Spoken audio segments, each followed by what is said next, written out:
ఎక్కడ చూసినా 29 రాష్ట్రాలలో ఉన్నటువంటి కోటాను కోట్ల హైందవ భక్తులు అందరూ కూడా ప్రపంచానికి ఎలుగెత్తి చాటుతూ ఉన్నారు.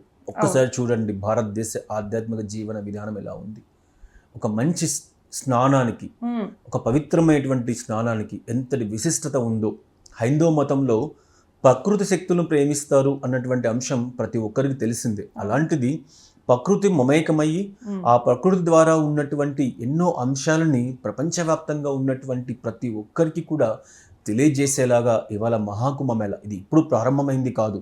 దాదాపు కొన్ని వందల సంవత్సరాలుగా రాజుల కాలం నుంచి భారతదేశ ఆధ్యాత్మిక ప్రపంచంలో ప్రారంభమవుతూ ప్రతి 12 సంవత్సరాలకు ఒకసారి దేశంలో ఒక మహోన్నతమైనటువంటి ఆధ్యాత్మిక కార్యక్రమంగా ఇది మనం చూస్తూ ఉన్నాం.